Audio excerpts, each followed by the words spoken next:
नमस्कार, आप देख रहे हैं साधना प्लस न्यूज और मैं हूं आपके साथ सानिया शाह। तो चलिए बढ़ते खबरों की ओर। हिमाचल प्रदेश में करीब 1.5 हफ्ते तक चले नाटकीय घटनाक्रम के बाद शुक्रवार को पूर्व आईपीएस रामेश्वर ठाकुर ने लोक सेवा आयोग के अध्यक्ष पद की शपथ ग्रहण की और इस दौरान रामेश्वर ठाकुर के साथ 3 सदस्य राजेश शर्मा और डॉक्टर नैन सिंह ने सदस्य पद की शपथ ली। वहीं शिमला स्थित राजभवन में राज्यपाल राजेंद्र विश्वनाथ आर्लेकर ने अध्यक्ष और सदस्यों को पद और गोपनीयता की शपथ दिलवाई। वहीं शपथ ग्रहण समारोह के बाद हिमाचल प्रदेश के मुख्यमंत्री जयराम ठाकुर ने नवनियुक्त अध्यक्ष और सभी सदस्यों को पद ग्रहण करने पर बधाई दी है।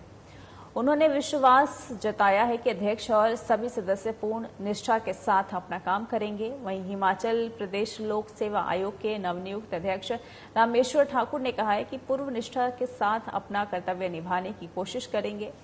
उन्होंने कहा कि ये उनके लिए एक नई जिम्मेदारी है। ऐसे में वे आयोग की कार्यप्रणाली को समझकर पूर्ण पारदर्शिता के साथ काम करने की कोशिश करेंगे। 1964 में जन्मे रामेश्वर सिंह ठाकुर लोक सेवा आयोग में 2026 तक अध्यक्ष पद पर रहेंगे और रामेश्वर सिंह ठाकुर अभी 58 वर्ष के हैं और आयोग में 62 वर्ष की आयु तक उनका कार्यकाल रहेगा। रामेश्वर सिंह ठाकुर राष्ट्रपति पदक से अलंकृत है। वे आईजी इंटेलिजेंस के पद पर थे। पुलिस सेवा में आने से पहले वे थल सेना में कैप्टन के पद पर भी रहे हैं। रामेश्वर सिंह ठाकुर 9 साल तक प्रधानमंत्री की सुरक्षा में भी सेवाएं दे चुके हैं। सभी चेयरमैन और सभी सदस्यों को बहुत बहुत शुभकामनाएं। और हिमाचल प्रदेश लोक सेवा आयोग बहुत बेहतर ढंग से काम कर रहा है। पिछले कई वर्षों से बहुत सारी जो रिक्तियां हिमाचल प्रदेश में रहती हैं पदों को भरने की दृष्टि से, उसके लिए बहुत सफलतापूर्वक एग्जाम कंडक्ट करना और साफ सुथरे तरीके से, और उसमें जो परिणाम अभी तक हमारे सामने आए हैं वो अच्छे रहे हैं। और मैं उम्मीद करता हूं कि आने वाले समय में भी सारी टीम बनी है, ये टीम अच्छे बेहतर ढंग से काम करेगी। सर, कोर ग्रुप की कल बैठक हुई है, क्या प्रधानमंत्री जी के दौरे का भी कोई कार्यक्रम बना है? जी, आगे का रोड मैप बना है, बहुत सारी चीजें हैं। कोर ग्रुप की बातें आपसे तो नहीं हो पाएंगी। बहुत बहुत धन्यवाद। मुझे जो ईश्वर ने और हिमाचल की जनता ने ये मौका दिया है, मैं पूरी कोशिश करूंगा कि उस विश्वास पे खरा उतरूं। मैं पहले जाके कमीशन की क्या वर्किंग है, क्योंकि मेरे लिए सब कुछ नया है, उसको समझने की कोशिश करूंगा और उसके बाद आपकी जो भी प्रश्न होंगे और क्वेरीज होंगी उनका पूरा उत्तर दूंगा। अभी मेरी यही कोशिश रहेगी कि पूरी ट्रांसपेरेंसी से, ताकि लोगों में किसी भी प्रकार का भ्रम पैदा न हो, कमीशन की जो भी प्राथमिकता है उनको पूरा करने की कोशिश करूँ। सर, आप सेना में रहे हैं पहले, फिर पुलिस में आए और ये एक नया जॉब आपके लिए है, तो किस तरह से माइंडसेट तैयार किया है? मैंने आपको बताया ना, पहले जाके कमीशन के बारे में क्या वर्किंग है उसकी स्टडी करूंगा, उसके बाद में आप जो भी पूछेंगे फिर आपको पूरा जवाब देंगे। और यहाँ रुकेंगे एक छोटे से ब्रेक के लिए।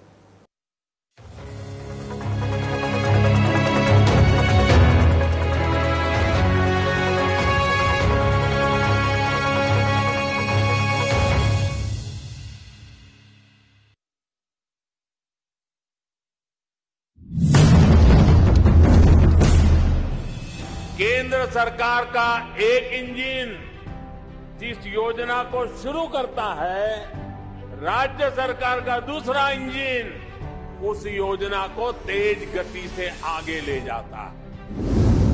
अब जैसे आयुष्मान भारत योजना का उदाहरण है, इस योजना को आगे बढ़ाते हुए राज्य सरकार ने हिम केयर योजना शुरू की और ज्यादा लोगों को 5 लाख रुपए तक के मुफ्त इलाज के दायरे में लाई। बड़े बड़े संकल्प कैसे सिद्धि तक पहुंचते हैं, हिमाचल इसका जीता जागता उदाहरण है। हिमाचल वासी स्वस्थ और सेहतमंद रहें, दीर्घायु हों, इसके लिए डबल इंजन की सरकार निरंतर प्रयासरत है।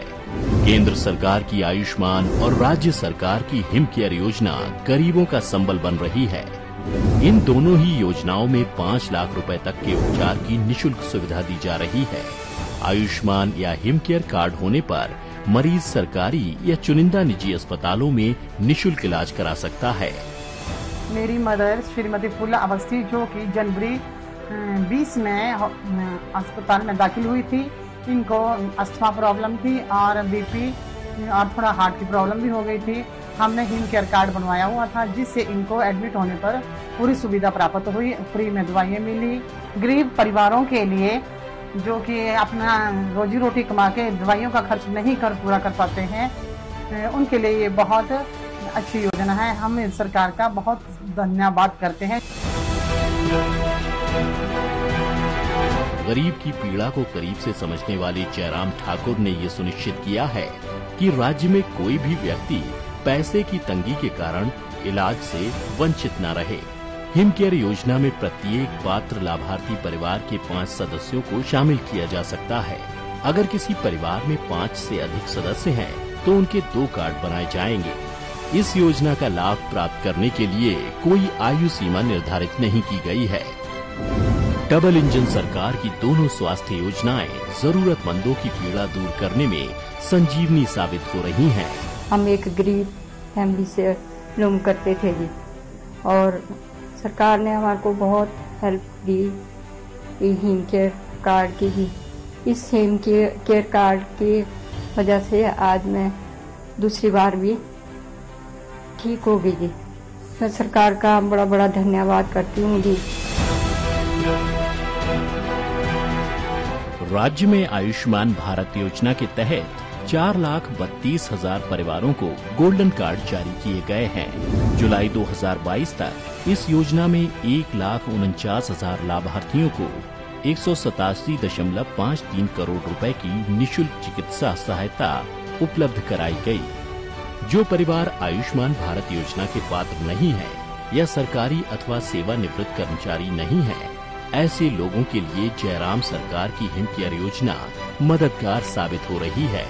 जन स्वास्थ्य सुरक्षा से जुड़ी इस योजना के तहत 6,18,000 परिवारों को हिम केयर हेल्थ कार्ड जारी किए गए हैं। मुख्यमंत्री हिम केयर योजना में अब तक 3,08,000 लाभार्थियों को 285 करोड़ 35 लाख रुपए की निःशुल्क चिकित्सा सुविधा उपलब्ध कराई गई। राज्य में ज्यादा से ज्यादा लोग हिम केयर योजना का आसानी से फायदा उठा सकें, इसके लिए हिम केयर कार्ड को रिन्यू कराने की अवधि 1 साल से बढ़ाकर 3 साल की गई है। इस योजना में नए परिवार साल में कभी भी शामिल हो सकते हैं।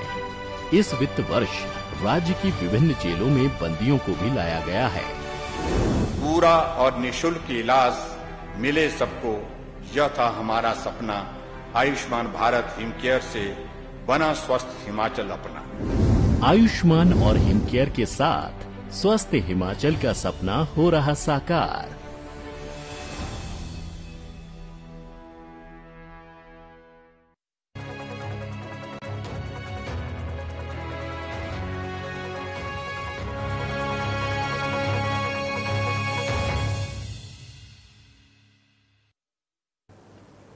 तो ब्रेक के बाद आप सभी का स्वागत है। चलिए बढ़ते खबरों की ओर। शिमला मिशन रिपीट को कामयाब बनाने के मकसद से बीजेपी ने हिमाचल की घेराबंदी की रणनीति तय कर ली है और वीरवार को शिमला में हुई पार्टी कोर ग्रुप की बैठक में चुनाव प्रचार की रणनीति पर मंथन हुआ। ये बैठक देर शाम खत्म हुई। रणनीति के तहत प्रदेश विधानसभा की चुनावी शंखनाद से पहले बीजेपी हिमाचल में प्रधानमंत्री नरेंद्र मोदी की 3 रैलियों की आयोजन की तैयारी कर चुकी है। प्रधानमंत्री नरेंद्र मोदी चंबा और बिलासपुर के अलावा सुजानपुर में जनसभाएं करेंगे और बिलासपुर में पीएम एम्स के लोकार्पण के मौके पर जनसभा करेंगे। साथ ही सुजानपुर में भाजयुमो की रैली होगी और रमेश कश्यप की अध्यक्षता में हुई बीजेपी कोर ग्रुप की बैठक में मुख्यमंत्री जयराम ठाकुर, राष्ट्रीय उपाध्यक्ष सौदान सिंह, पूर्व मुख्यमंत्री प्रोधूमल, डॉक्टर राजीव बिदल भी उपस्थित थे। वहीं कोर ग्रुप की बैठक के दौरान मीडिया से बात करते हुए बीजेपी प्रदेशाध्यक्ष सुरेश कश्यप ने बताया कि सुजानपुर में युवा मोर्चा की रैली में 1 लाख युवा भाग लेंगे। उन्होंने बताया कि प्रधानमंत्री नरेंद्र मोदी के अलावा केंद्रीय गृह मंत्री अमित शाह, रक्षा मंत्री राजनाथ सिंह, पार्टी अध्यक्ष जेपी नड्डा, केंद्रीय मंत्री स्मृति ईरानी और अनुराग ठाकुर के कार्यक्रम की लेकर भी बैठक में चर्चा हुई और उन्होंने कहा है कि बीजेपी चुनावी दौर में प्रवेश कर चुकी है। तय लक्ष्य को हासिल करने की रणनीति के तहत चुनाव प्रबंधक समिति का गठन डॉक्टर बिंदल और संचालन समिति का गठन मुख्यमंत्री जयराम ठाकुर की अध्यक्षता में किया गया है। उन्होंने ये भी कहा है कि दोनों समितियों के बाकी सदस्यों की घोषणा जल्द होगी।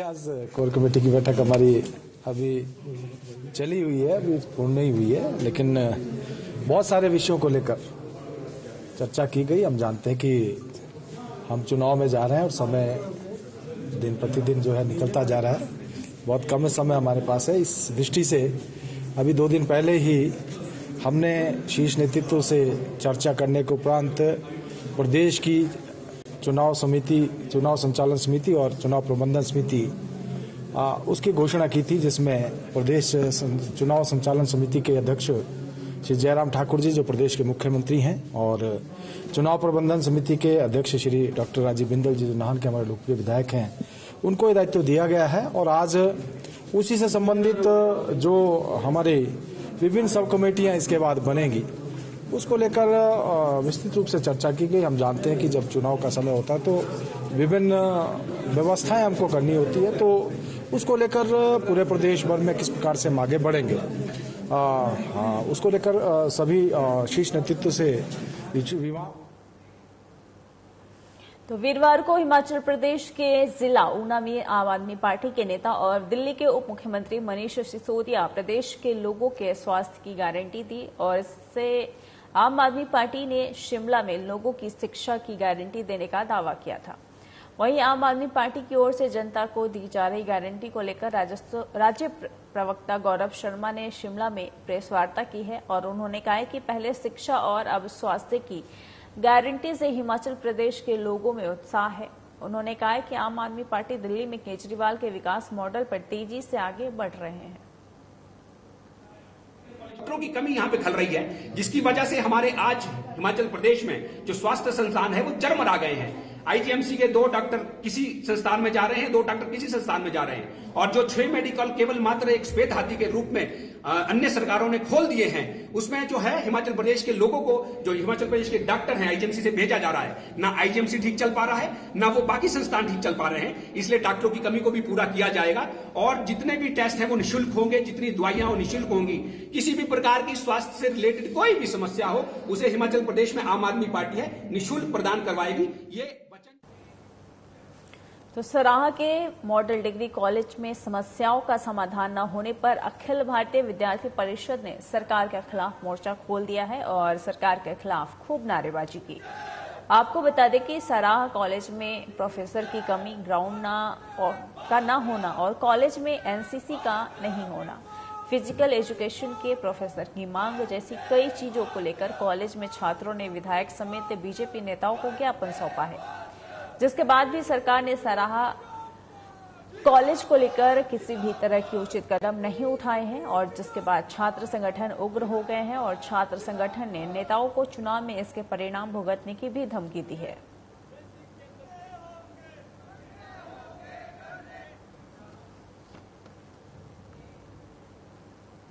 तो फिलहाल के लिए इस बुलेटिन में इतना ही। बने रहे हमारे साथ। नमस्कार।